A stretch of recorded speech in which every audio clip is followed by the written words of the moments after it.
Hello and many thanks for joining us on your first and only complete educational show. I am Mr. Adolf, the teacher on TV 360 Nigeria. Here is the green board. Classwork begins with almost a book review, and this time we are visiting Professor Wole Soyinka. Then we'll do a preface to the topic of the show, fitting into the four walls. That leads us to examination, where I will be meeting a special guest to the program. Then, skipping the grading, we will give you an assignment. But before we move on, we'll catch up with the latest happening in the education sector. The prestigious Yale University has expelled a student whose parents paid more than $1 million in bribe to get her in. The first such move since a huge admission scandal erupted earlier this month. Some 50 people have been indicted so far in a scam to help children of the American elite gain entry into top US colleges. They include sports coaches who provide bogus recommendations, university administrators who manipulated test scores, and 33 parents accused of paying bribes totaling about $6.5 million for admission of their children. In a statement published on its website on Tuesday, Yale University said it had first learned about the scheme in mid-November 2018, when it was approached by the Boston U.S. Attorney's Office requesting information about head women's soccer coach, who is known as Rudy Meredith. So that is it with the latest happening in the education sector. So we'll take a quick break, and when we come back, we will be treating The Lion and the Jewel in almost a book review. Don't go away.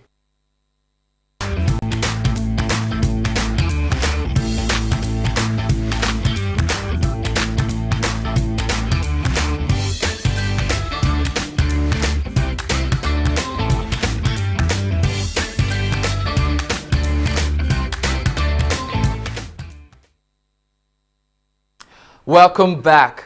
So it's Professor Wole Soyinka's The Lion and the Jewel. I remember I read this book way back in secondary school under my teacher, Mr. Lawrence Akomolafe. This is one of best known plays by our Africa's major dramatist, Professor Wole Soyinka. It is set in the Yoruba village of Ilujile. The main characters are Sidi, called the Jewel, a true village belle she was, and Baroka the lion, the crafty and powerful ballet of the village, then Lakunle, the young teacher influenced by Western ways of doing things, and we have Sadiku, the eldest Baroka's wife. She headed the house, of course, controlled major things. Then how the lion hunts the jewel in the theme of ribald comedy is just fascinating. Published in 1990 by Oxford University Press, United States, it just has 65 pages of pure African cultural drama. The Lion and the Jewel is not just a book you read in the class, it's for entertainment, and it helps to expose you to major Yoruba cultures, especially in terms of selecting a bride. So to the topic of the day, fitting into the school four walls. It is quite difficult to understand what uniqueness could really mean to those who look different. In every human society, once you don't look like the rest, you will definitely be treated differently. People with unusual colors, physiques, and deformities happen to fall prey to these. Sometimes unspeakable forms of bullying, body shaming within the school environment. So on this special episode, fitting into the four walls, I'm now going to be speaking with Adiola Odufuwa.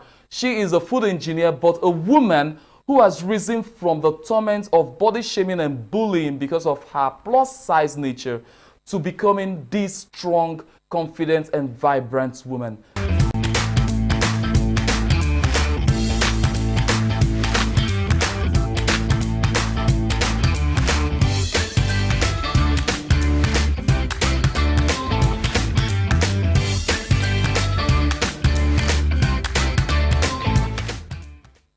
Thank you very much for being part of the show. Thank you for having me. I just found out that you're a food engineer. Yes, I am.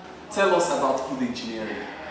Food engineering is basically about food plant design, food plant structuring. You know, when you want to set up your food production company, there are legal requirements, and then there are statutory flows. There's a particular positioning that it should follow. We have food process design and food plant design. So also with the equipment design, those are the things that we do as a food engineer. How did you fit into the four walls as a plus size? Fitting into the four walls of the university, it took me over 3 years.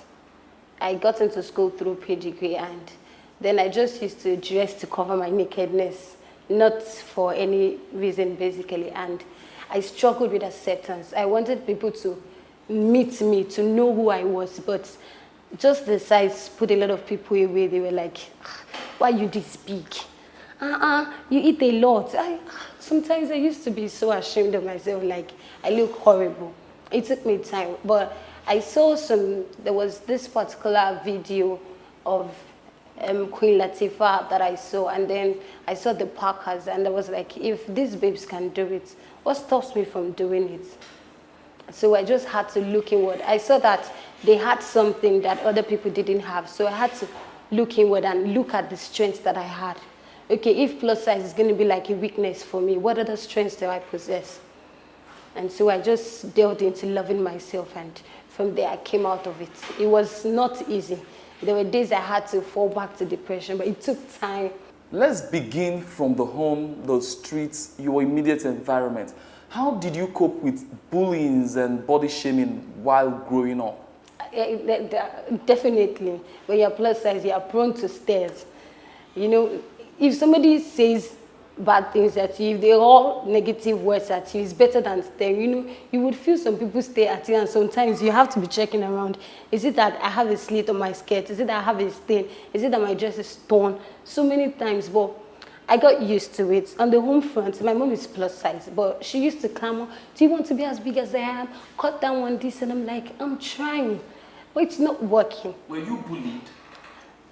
Bullied? Not really. From school? Not really. I wasn't bullied physically. My bullying came emotionally. People talk me down, make me feel like I'm not attractive, I'm not good to be related with. Nobody wanted to know what I had inside. They're just like fat girls. They don't have anything in their head.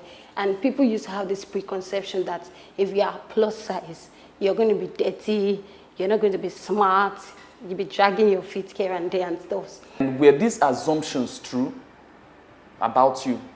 For me, no. Even my mom used to say that when I was even a baby, I used to hate death, and I don't really like it. I'm a perfectionist to the core, so I don't. When did you begin to build yourself up from the experiences that you had so far? You know, while in the university, my classmates, my course of study, it was a combined department. We had the science and engineering. So in our engineering class, we were just 40. And in fact, in the general class, I was like the biggest. So I always stood out because everybody knew that fat girl. Nobody says plus size then. So, and it used to get to me because everybody's like you. If I'm like, okay, I want to contest for SRC, like, you go and sit down, what can you do? Yeah, big. I'm like, I have something in my head to contribute. I have plans, I have ideas, but nobody wanted to listen to me because they felt you're big. And I used to think, okay, if they think I can't do it, that means I can't do it. It took me time. Even when I became a course rep, there was a particular lecturer. We had like 3 lecturers taking it. It was a faculty course, CE2311, and every time I had to go submit my department assignments, he used to be like, FAC, you're too big. What is wrong with you? I'm like, sir, it's not my fault. It's like, it's not your fault. Cut down on it. You look horrible. And every time I had to go to his office, I used to feel edgy, like if I go to this man, I'm going to hear all sorts of things. But it took time. And so there was this particular day, a friend of mine, we had to go somewhere, and she was like, she can't make it because she wants to go and see somebody, this, that. So I had to go represent the department, like a presentation. And when I got there, and at first, the people that were to present, they're like, You, what do you want to say? I said, "Ah, I have come on behalf of my department. At least you will listen to what I have to say." So they just grudgingly sat to listen to me. And when I spoke, it was like, wow, you didn't expect that I would have anything to say.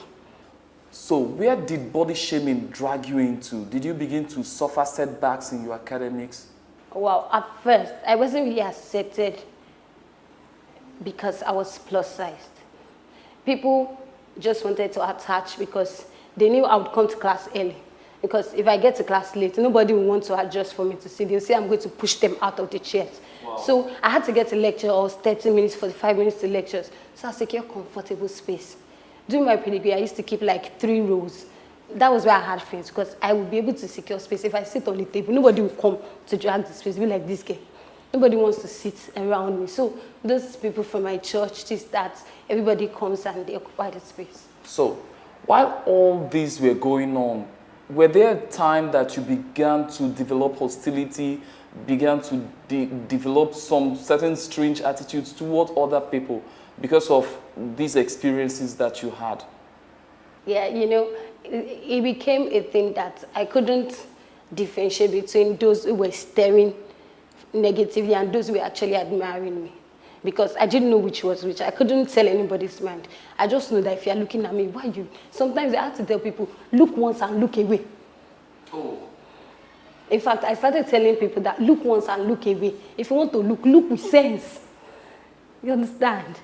And where did all of this leave you academically? Actually, you know, I didn't really, it's a university, I didn't really have to stand one-on-one with my lecturers if I'm not a course rep. I go to class, I just mingle on the ground. And I didn't really have so much issues until I was a course rep and my final year project. I had issues with my supervisor. He kept feeling that I wouldn't be able to deliver. Okay. So we had reservations, and so at the end of the project, it was like, I didn't think you could do it. You experienced depression at what point in your life in the campus? First semester 200 level, that was 2012. Explain that situation for us. It was, I just didn't think I was good enough for anything. In fact, I was beginning to have suicidal thoughts, like I should just end everything, nobody wants me. And you know, it was an in thing, if you're on campus, you should have a boyfriend. You should have somebody who is showing you off, this, that. There was nothing like that. Fine, I had my fair share of admirers, but everybody wants to keep it secret. Who does secret relationships? You understand? So I kept feeling that it wasn't worth it. And then I had issues because in the first year it affected me, and in fact, I had 1.0 CGPA. You were not reading 100 level. You know, I just kind of like quit on life. I was living, but I'd already quit living. I was just existing. I wasn't doing anything with myself. Right now, you reflect differently from what you have been discussing, because for now, you're this elegant, full of life, vibrant woman. How did you develop yourself into the woman that I'm looking at right now? You know, when I discovered that, the impression wasn't a general impression. Because I had this friend who really penetrated the walls. He made sure he became my friend at all costs. And I said I was genuine. I kept asking him, what do you want? Okay, I don't have anything to fight. He was like, I don't want anything. I just like you. And he was giving me positive response on things that I heard from people. Don't mind that even though she's fast, she can carry herself. Like, wow. So somebody sees that I can carry myself well. I like her. She speaks well. She can organize things. And I was like, okay. So if being fat is a weakness, that means I have strengths. So I went back to my table because I lived alone and I had opportunity to draw things. I have this creative mind, so I do plannings. So I just sat and I was like, okay, you're beautiful, check. Plus size, wonderful. You're smart, that's good. You're elegant, you can move yourself. There are some of these size 8 ladies who can really move. They're sluggish and stuff. So you have other things that people want. Why don't you love yourself first? Because I discovered that the major issue that we have with body shaming is even you as a person, you don't love yourself. Oh. I was wearing things that were for 2 sizes smaller because I wanted to fit in. So first thing I had to do, if the entire universe loves you and you don't love yourself, it won't help. So I had to love myself. I had to love Diola for who Diola was. How did you perceive the wider world after the university? Because this is the major problem that one would be facing after school, all the trauma, the depressions of body shaming, then finding herself, trying to build herself into a confident woman. Then you have the outside world that you also need to fit into. The employment, the hiring for projects. How did you fit into that? Yeah, I really had an experience in my IT. Okay. I had my IT at the Nigerian Business Ibadan, and when I first got there, like the first 2 weeks, my supervisor in the laboratory used to be like, hey, this girl that they gave to us, what can she do? Why would they give us somebody as big as this? And, you know, in the space of, he went on a course 2 days after I resumed. And when he came back, he started hearing reports that girl, she does everything before time. And I would submit my reports earlier than normal. Before break, reports were ready, things were going fast. And the man was like, wow, I didn't expect, you know, he didn't come into his office and he was like, I want to see you. I was like, geez, you're already in trouble. And he was like, I just want to make a confession to you. I never expected that you could do anything, and I'm amazed at the way you do things. So I just looked at it that, why don't I show the positivity? Okay, fine. I don't have the size that is going to make me go scot-free, do some things and go scot-free like that. So I just had to show that I could do it. Were you in any way trying to impress anybody because nobody think that you have anything to offer? Were you going beyond your limits to impress people? Jeez, I don't overwork. If you know me, I hate stress. I do things at my pace. If I don't like something, I don't do it. I don't care what anybody has to say. That is what comes with self-love. See, as if you're trying to overcome body shaming, you don't look at what people expect from you. If somebody is telling you to use stomach girdle, this, that, if it's not convenient, if not comfortable for you, don't do it. Any plans for the people who are currently finding themselves in situations that you've experienced before, the plus size or people who look completely different from the rest? Any plans for them, how to get them on their feet and give them the confidence they need? Yes, I do.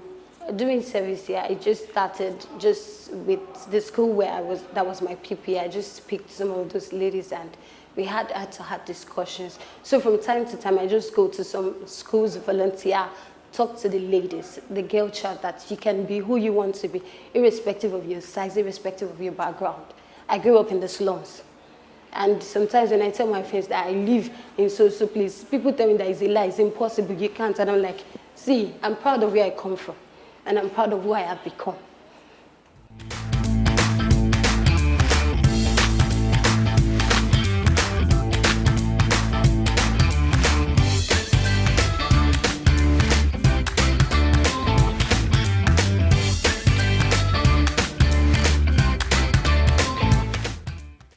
Welcome back.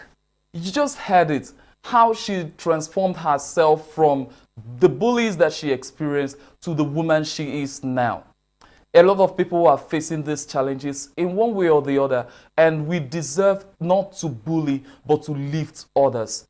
So for the assignment, go to Facebook, 4 Walls on Facebook, and share your experiences on bullying. Did you experience any form of bullying, any form of body shaming when you were in school, either primary, secondary, or university? Share your experience with us. We will appreciate that. So, until I come your way next time, don't forget, body shaming, bullying is a terrible disease, especially in the school environment. So, God bless you.